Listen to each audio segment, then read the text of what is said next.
High court દ્વારા મને અને મારી સાથે 4 ખેડૂતોને જેલમાંથી મુક્તિ મળી છે. નામદાર હાઈકોર્ટનો અમે આભાર માનીએ છીએ. અને ધારાસભ્ય ચૈતર વસાવા વન વિભાગના કેસમાં અમને સજા કરવામાં આવી હતી. આ સજા ભાજપ સરકારે ખોટી રીતે અમને જેલમાં ફસાવ્યા છે, પણ એનો જવાબ 2027માં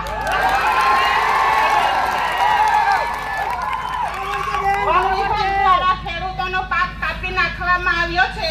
ખેડૂતોને ન્યાય અપાવવાના બદલે આ ખોટી સરકારે એમને સજા ભોગવી છે, પણ એનો જવાબ પણ આપણી જનતા આપવા માટે તૈયાર છે.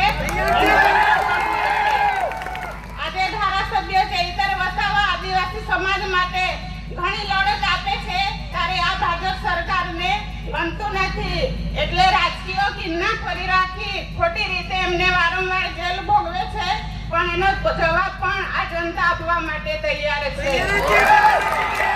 અમને 2027માં જ્યારે આ કેસ થયો હતો ત્યારે અમને સેન્સમ કોર્ટ દ્વારા અમને જામીન મળ્યા હતા, પરંતુ અમારી તારીખ અમે દર મહિને ભરતા હતા. મહિનામાં અમને 2 તારીખ પાડવામાં આવી. કેસને ખૂબ ચલાવવામાં આવ્યો. એ લોકોએ ખોટી રીતે સજા ભોગવી છે, પણ એનો બદલો પણ જનતા આપવા માટે તૈયાર છે. તમારી આશીર્વાદથી એટલે તમારો બધાનો ખૂબ ખૂબ આભાર.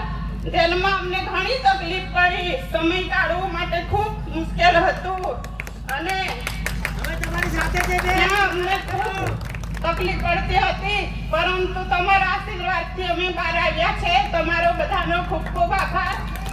જેલમાં અમને ધારાસભ્યને દર શનિવારે પતિ પત્નીની મુલાકાત કરવામાં આવતી હતી. તમારા બધાને સાહેબની તબિયત પણ સારી છે. તમને બધાને સમાચાર આપ્યા છે.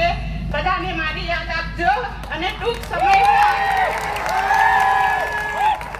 સમયમાં અઠવાડિયામાં ચૈતર વસાવાને પણ જામીન મળશે. નામદાર હાઈકોર્ટનો અમે આભાર માનીએ છીએ.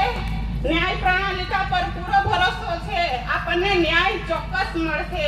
સત્ય પરેશાન થઈ શકે છે, પરંતુ પરાજિત થઈ નહીં. સત્યનો હંમેશા વિજય થયો છે.